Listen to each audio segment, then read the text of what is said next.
तो ये रहा हमारा होम स्टे, जहां पिछली रात हमने डेरा डाला था। और ये सामने इस जगह का वो खूबसूरत दृश्य जो नींद में भी सपना बनकर आता है। रात ऐसी थी कि हड्डियां तक कांप गईं। कंबल भी सोच रहा था, इतना भी मत कांपो, मैं और नहीं गर्म हो सकता। सुबह होने में देर ही नहीं लगी, ऐसा लगा मानो एक ही झपकी ली। और अब हम इस खूबसूरती को ना चाहकर भी अलविदा कहते हुए निकाल रहे हैं आगे की ओर। रात का अनुभव सच में कमाल का रहा। 10 बजते ही लाइट गुल हो गई, लेकिन फिर आसमान में चमचमाते तारे और मिल्की वे ने जैसे कह दिया, कोई बात नहीं, हम है ना पूरी रात साथ। रंगदुम गांव बहुत ही छोटा सा है, लेकिन उसकी खूबसूरती सीधी दिल में उतरती है। होमस्टे सस्ते जरूर है, लेकिन सुविधा किसी 5 सितारा होटल से कम नहीं। बस खाना थोड़ा नापसंद आया, चलो कोई नहीं। और अब गांव के गोम्पा को बाय बाय और आगे की खूबसूरती को हाय हेलो। रंगदुम गांव लद्दाख की सुरम्य ज़ंस्कार घाटी में स्थित लगभग 13,000 फीट की ऊंचाई पर बसा एक छोटा सा लेकिन बेहद खूबसूरत गांव है। चारों ओर बर्फ से ढके पहाड़, शांत वातावरण और तारों से सजा आसमान। रंगदुम हर यात्री को एक अलग ही शांति का अनुभव कराता है। यहाँ का रंगदम गुम्पा मठ स्थानीय संस्कृति और बौद्ध विरासत की झलक देता है। होमस्टे भले ही साधारण हो, लेकिन मेहमान नवाजी और प्रकृति का सौंदर्य उन्हें यादगार बना देते हैं।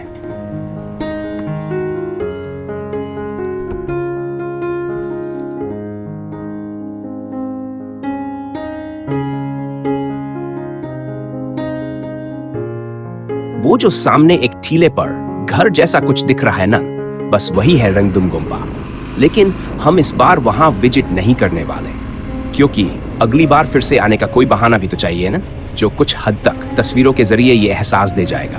बाकी तो क्या है, घूमो फिरो और भूल जाओ। रंगदुम गोम्पा के ठीक सामने एक काले से पत्थर की चट्टान और उस पर जमी हुई बर्फ, मानो प्रकृति ने खुद तूलिका चलाई हो। उसके किनारे से बहता हुआ पानी, ना हम इसे सिर्फ नाला कैसे कह दें, ये तो अप्रतिम है, अनोखा है। और दाईं ओर से गोम्पा तक जाने का रास्ता है, लेकिन हम सीधा चलेंगे उस मार्ग पर जो हमें ले जाएगा दूर, बर्फ की उन चमचमाती चोटियों की तरफ। रंगदुम गोम्पा को पार करने के बाद एक छोटा सा और गांव आता है, जो हाँ भाई, वो भी रंगदुम के ही नाम से जाना जाता है। अब गांव तो छोटा है, पर एरिया भाई साहब इतना फैला हुआ कि अगर पैदल घूमेंगे तो टांगे जवाब दे दें। बस लोग ही कम हैं। यहाँ भी चंद घर दिखे, एक गेस्ट हाउस भी नजर आया, लेकिन सबसे ज्यादा नजरें तो उसी पर ठहरी, उस कातिल नजारे पर, जहाँ दूर दूर तक स्नो कैप्ड माउंटेन्स अपनी मौजूदगी का ऐलान कर रहे हैं। हम यही हैं और बहुत सुंदर हैं।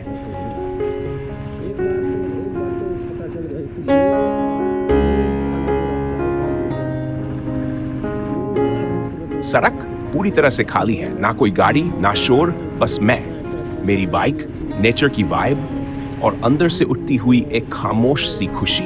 लद्दाख आने वालों में बहुत कम लोग होते हैं जो ज़ंस्कार तक का सफर करते हैं, और शायद इसीलिए आज इस अविश्वसनीय खूबसूरती के बीच सिर्फ हम हैं, बस हम। वाह, अब तो कुछ हरियाली भी दिखे लगी है। इन पहाड़ों ने नीचे मैदानों पर भी अपनी हरी चादर बिछा दी है। कुदरत भी क्या गजब कलाकार है यार। हर सीन में कुछ नया, कुछ लाजवाब। और रोड बोलो मत, एकदम ए ग्रेड क्वालिटी। मन तो कर रहा है आंख बंद करके बाइक चला लूं, लेकिन नहीं, फिर सीधे ब्रह्मलोक पहुंच जाऊंगा। सुबह की धूप जरूर चमक रही है, लेकिन टेम्परेचर भाई साहब अभी भी 5 डिग्री से कम ही है, क्योंकि चारों तरफ से बर्फ से लदे पहाड़ों ने ठंडी हवाओं की चौकीदारी लगा रखी है। और अब तो चढ़ाई भी शुरू हो गई है। जैसे ही सूरज देवता की रोशनी बर्फ पर पड़ी, वो पिघलने लगी और पानी ने लिया रोड पर एंट्री। मतलब जिधर उधर से पानी बहता दिखे, समझ लो उस रोड की उम्र अब गिनती की है, क्योंकि लद्दाख में रोड टूटने का कोई वार्निंग सिस्टम नहीं होता। बस पानी बहा और रोड गया। बढ़ते चले जा रहे हैं हम इन वादियों की खामोश खूबसूरती को दिल में उतारते हुए। ज़ंस्कार का अनुभव भाई कुछ अलग ही है, ना लद्दाख जैसा, ना कश्मीर जैसा, बस ज़ंस्कार जैसा, एकदम ओरिजिनल। एकदम देसी थ्रिल। पिछली रात, ओह भाई क्या कहें, पूरा आसमान ऐसे जगमगा रहा था जैसे किसी की शादी में तारों की लाइटिंग बुक कर ली गई हो।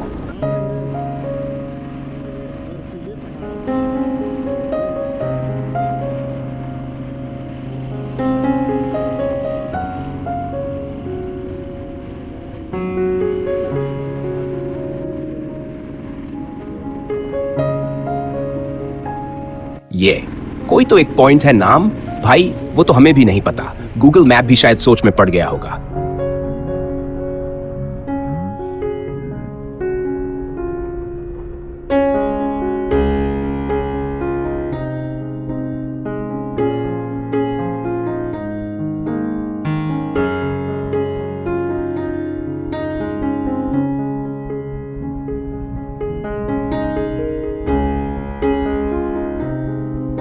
लेकिन हाँ, इतना तय है, यहीं कहीं पास में छुपा है हमारा अगला बड़ा रोमांच।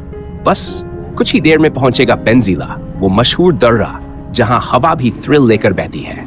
और फिर जैसे ही उस ऊंचाई को पार करेंगे, हमारी आंखों के सामने फैलेगा एक अद्भुत दृश्य, ड्रैंग ड्रंग ग्लेशियर।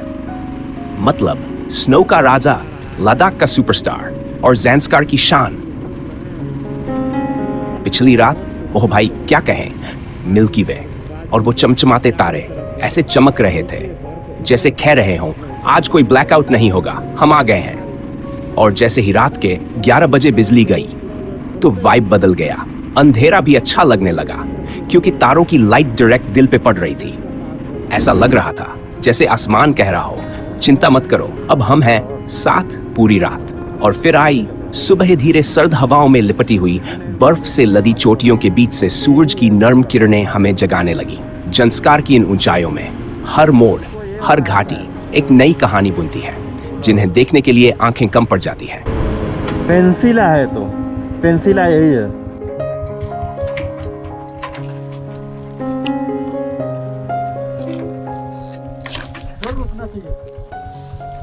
फ्लैग भी था है ना, ये सिंकुला पास है। नहीं सिंकुला पास है, इसका फोटो ले लेते हैं ना। First glimpse of Drang Drung glacier, ये है ड्रंग ड्रूंग ग्लेशियर। अब यहाँ हमारी और फटने वाली है। लद्दाख और ज़ैंस्कार को जोड़ने वाला ये ऊंचा और ठंडा दर्रा, जिसकी ऊंचाई है लगभग 14,000 फीट से भी ऊपर।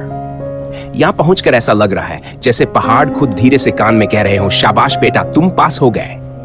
पेंजिला ना सिर्फ ऊंचाई में ऊंचा है बल्कि फील में भी एकदम क्लास टॉपर। और सबसे बड़ी बात, यहीं से मिलती है पहली झलक ड्रैंग ड्रंग ग्लेशियर की, जो सामने बिल्कुल पोस्टकार्ड जैसा फ्रेम बना रहा है। थोड़ा ठहरिए, गहरी सांस लीजिए, क्योंकि यहाँ की हवा थोड़ी पतली है और बहुत भारी। ड्रैंग ड्रंग ग्लेशियर ज़ैंस्कार घाटी का वो हीरा जो पेंजिला पास के पार मानो धरती पर बिछी बर्फ की एक नदी हो। करीब 25 किलोमीटर लंबा ये ग्लेशियर लद्दाख का दूसरा सबसे बड़ा ग्लेशियर है जो सड़क से नजर आता है। नीचे घाटी में बलखाती सफेद धारियां जैसे बर्फ किसी नृत्य में लीन हो। हर एंगल से ये आपको पॉज पर ले जाता है। ड्रैंग ड्रंग सिर्फ एक हिम्मत ही नहीं है, ये एक एहसास है जहां वक्त थम जाता है, सांसें गहराई से ली जाती हैं और दिल कहता है बस यहीं बैठ जाऊं थोड़ी देर। वो भी पॉइंट है एक।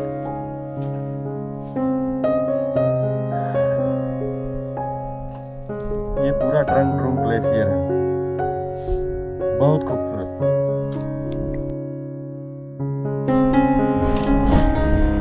गजब, ये है view point of Drang Drung glacier.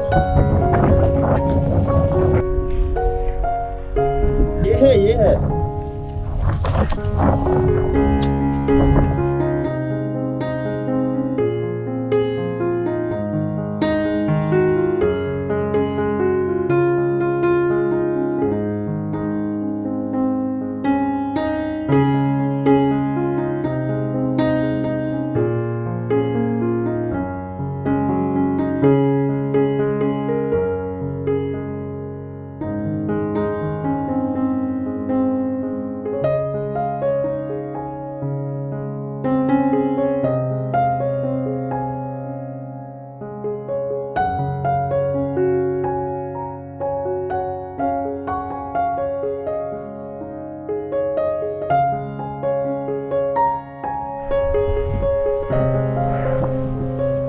Light हवा, ठंडी हवा, चिल्ड हवा, उसके ऊपर भी कुछ होता हो तो वो वाली हवा, इधर हमारी नीचे से हवा निकल गई। इतना तेज हवा है यहाँ पे, इतना तेज हवा है। और सीधे ग्लेशियर जो है, हालांकि पिघलता है तो बह के आती है नदी की तरफ, जो फ्रीज हो गई है। और दो पहाड़ों के बीच में से आने वाली जो हवा है, वो हवा ने इधर पूरा हिला के रख दिया है। तो 2 मिनट के लिए अपना मास्क क्या उतारे, हमारे नाक से पानी निकलना शुरू हो गया। पानी उधर नहीं बह रहा, शरीर से बहना शुरू हो गया। This is amazing, one of the best sightings I ever had in this trip. Thank you so much. Bye bye, Drang. Meet you soon next day.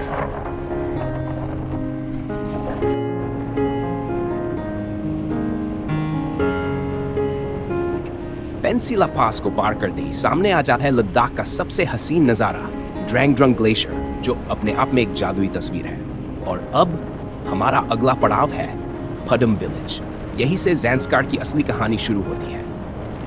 फडम यहाँ से करीब 45 किलोमीटर दूर है, मतलब लगभग 2 घंटे की सवारी। और आज तो हम यहाँ नहीं रुकेंगे, क्योंकि इसके आगे है वो रास्ता जो हर राइडर का सपना होता है। जी हाँ, लिंगशेड रोड सबसे थ्रिलिंग और एडवेंचरस रास्ता। कहते हैं राइडर ज़ैंस्कार सिर्फ और सिर्फ लिंगशेड के लिए ही आता है, बाकी सारे व्यू पॉइंट्स तो बस बोनस की तरह मिलते हैं।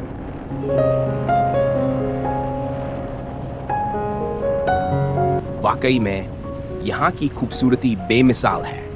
रांगडम से निकलते ही रोड ऐसा मिला जैसे किसी ने ताजा मक्खन बिछा दिया हो। मतलब हाईवे नहीं भाई, पूरा का पूरा रनवे लग रहा है। और हम भी बाइक पर ऐसे उड़ रहे हैं जैसे पायलट बनकर टेक ऑफ कर लिया हो। जोश अपने शिखर पर है, क्योंकि पता है आगे फडम आएगा और उसके बाद शुरू होगी ज़ैंस्कार की असली दास्तान, लिंगशेड रोड।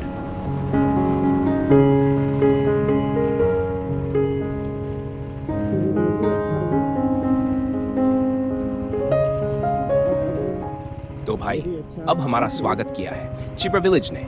मस्ती तो बहुत हो गई, अब जरा सीरियस मोड में राइड करनी पड़ेगी, क्योंकि यहाँ रोड नाम की कोई चीज है ही नहीं। बस मार्किंग को ही मकसद बनाकर पग पग पर बाइक को सैंबलते हुए हम आगे बढ़ रहे हैं। गांव छोटा है, लेकिन यहाँ के रास्तों का एडवेंचर सीधा किलर लेवल का है। और जैसे ही चिब्रा विलेज को पार किया, सामने का पूरा माहौल ऐसा लग रहा है जैसे किसी गहरी घाटी की कहानी आंखों के सामने खुल रही हो। सच में अत्यंत ही गजब।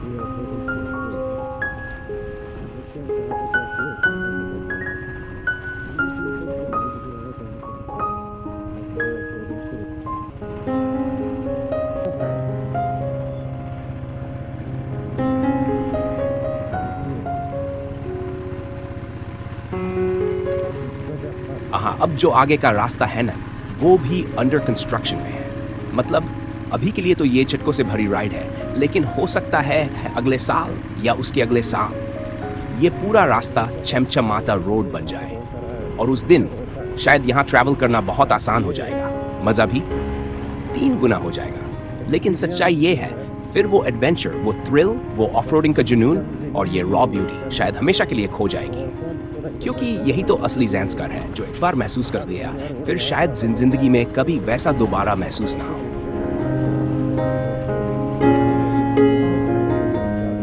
अब देखो, रोड पर गिट्टियों की एक ताजा परत बिछा दी गई है। पहली नजर में तो लगा चलो रोड सुधर रहा है, लेकिन जैसे ही बाइक उस पर चली समझ आ गया कि असली गेम तो अब शुरू हुआ है। ये गिट्टियां इतनी फिसल रही हैं जैसे किसी ने फ्लोर पर साबुन डाल दिया हो।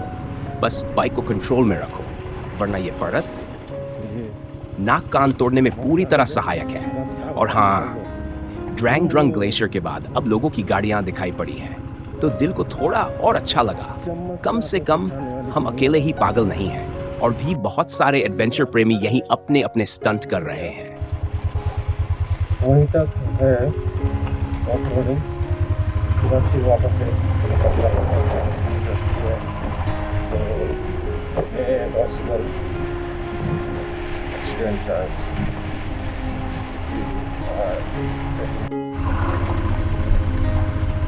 ये है हमारे ज़ैंस्कार वैली का ऑफ-रोडिंग। आपकी गाड़ी कैसी भी हो, कितने की हो मैटर नहीं करता है, सब टेस्ट यहाँ पे हो जाता है। बिल्ड टेस्ट हो जाता है, पिकअप टेस्ट हो जाता है, टॉर्क कितना मिलता है वो टेस्ट हो जाता है, jumper whatever you have in the bike, वो सबका टेस्ट हो जाता है। You can say that it is a gold of off-roading, भयंकर ऑफ-रोडिंग ऐसा भी कह सकते हैं। बहुत बढ़िया, मजा आ गया। 6 विलेज हम आ गए, विलेज 6। एक बम्पर ऑफ-रोडिंग इस विलेज ने हमें दिया। विलेज वहाँ पे भी है, पता नहीं कौन सा विलेज है, अभी तो फिर विलेज था।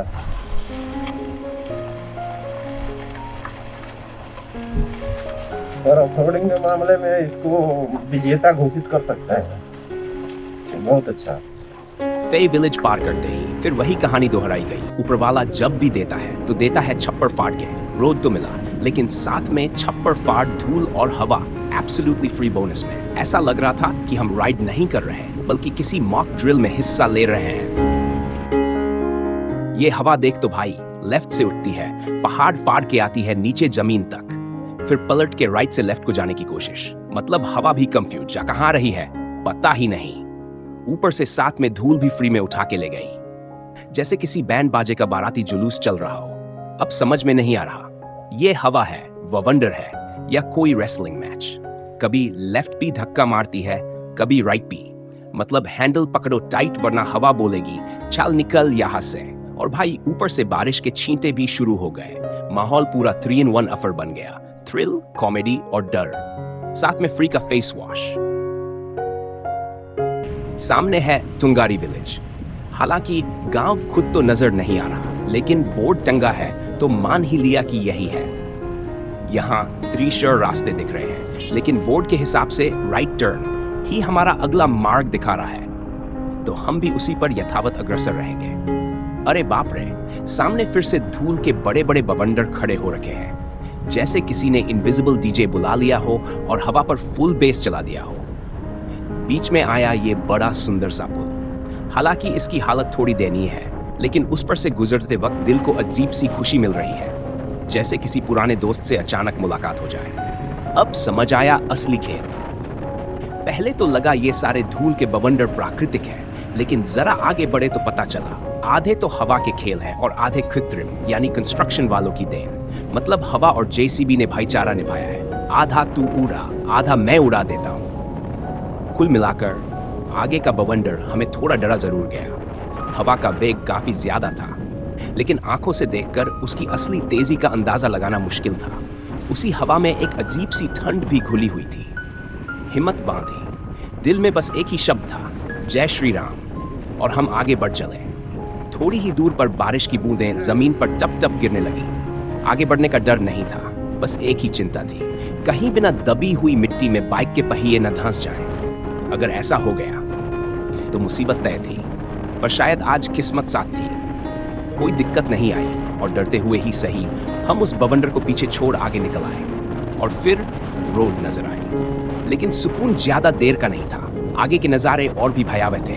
दाहिनी तरफ से धूल का बवंडर उठ रहा था और बाईं तरफ सब कुछ अपने साथ उड़ाए ले जा रहा था। दूर दूर तक कोई दूसरा राइडर नहीं, सिर्फ हम दोनों और ये अनंत सा सुनसान रास्ता। दिल से आवाज निकली, संकट कटे मिटे सब पीड़ा, जो सुमिरे हनुमत बलवीरा।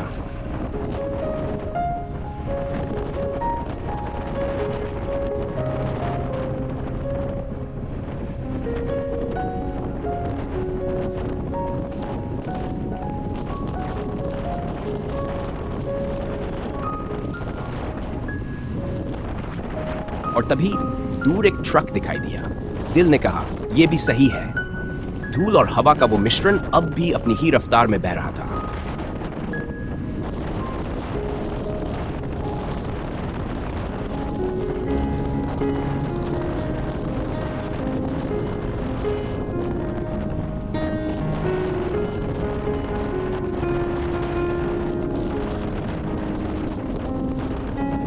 तभी रोड पर कुछ और दिखाई दिया, कुछ घरेलू जानवर। अपने आप मुस्कान आ गई, ये भी सही है।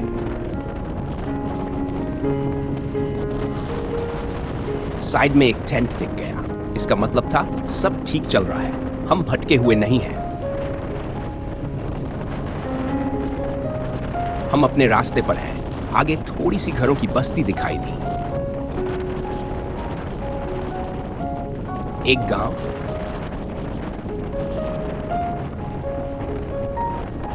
और हां,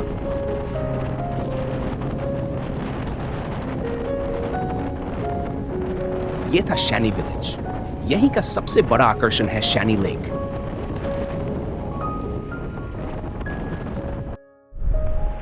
काफी मशहूर। ज्यादा देर नहीं रुके, बस लेक व्यू का सुकून लिया।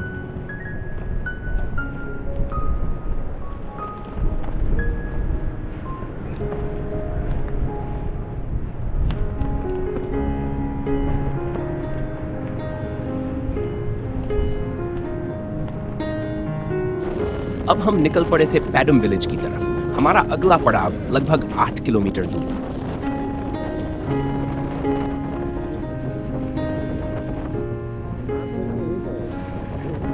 सड़कें अब बेहतर थीं, लेकिन हवा अब भी उतनी ही तेज। ऐसा लग रहा था जैसे 40 की स्पीड पार करते ही बाइक उड़ान भर लेगी।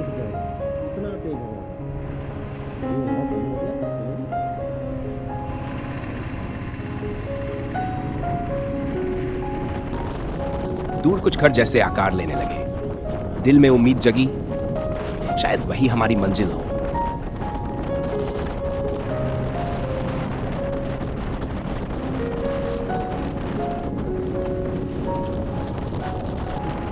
नजारा पूरी तरह बदल चुका था। रोड के दोनों तरफ हल्की सी घास और दूर दूर तक पहाड़ियां, जिन पर आधा जमाव आधी बर्फ।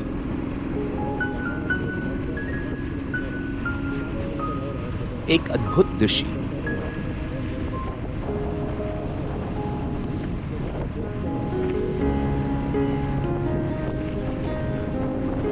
और फिर बोर्ड दिखा।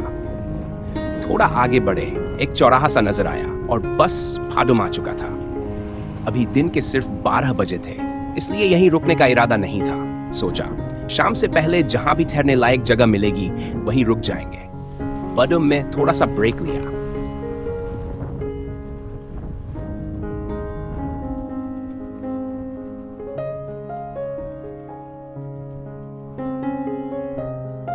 एक गरम चाय और लगभग 1 घंटे का आराम।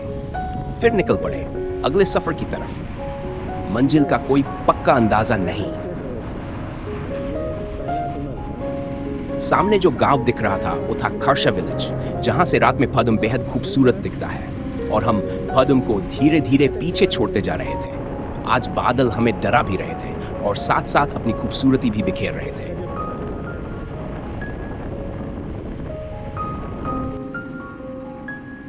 शुरू में थोड़ी हरियाली थी, फिर वही रॉ अनछुई ब्यूटी वापस आ गई। बादल इतने घने थे कि ऐसा लग रहा था जैसे शाम हो रही हो, जबकि घड़ी सिर्फ 3 ही बजा रही थी।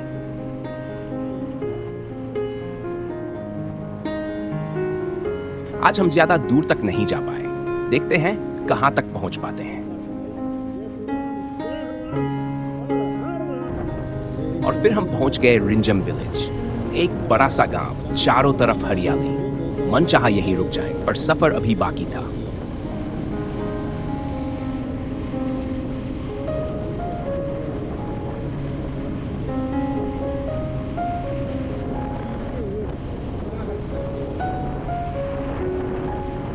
नजारा बेहद रोमांचक था।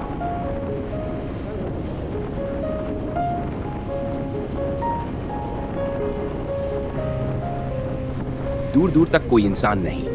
बिल्कुल वही एहसास जो पांगोंग से हेनले जाते वक्त होता है।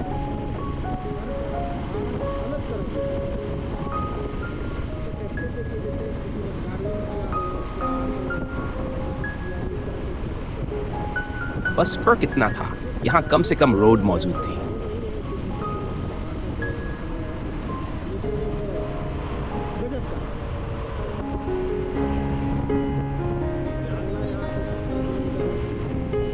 बोर्ड पर लिखा था ज़ैंगला 17 किलोमीटर। उसके आगे किसी और जगह का जिक्र नहीं।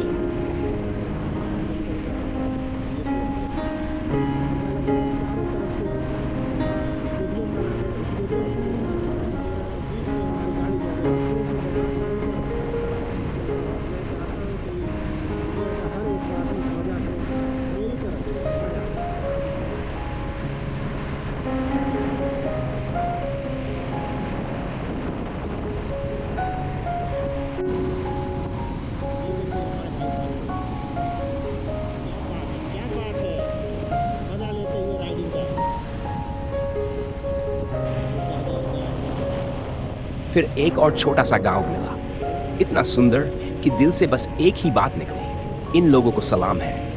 इतनी कठिन परिस्थितियों में बिना बुनियादी सुविधाओं के जिंदगी जीना वाकई अद्भुत है।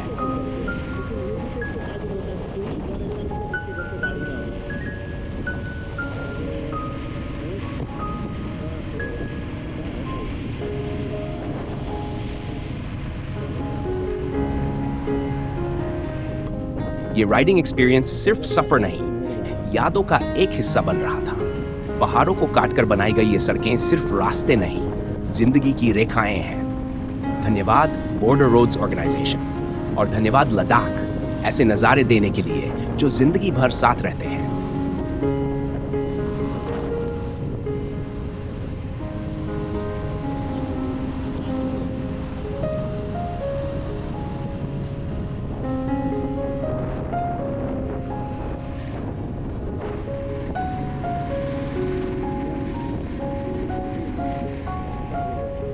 आगे कोई होम स्टे न दिखने की वजह से हम अब ये जांगला में स्टे करने वाले हैं।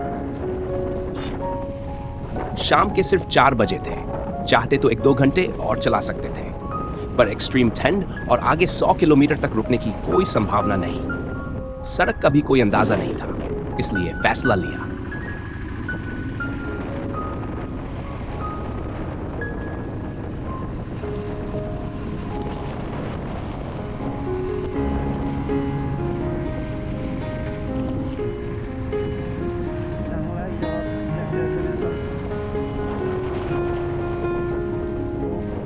आज रात जैंगला में ही रुकेंगे और कल एक नया दिन, एक नया सफर।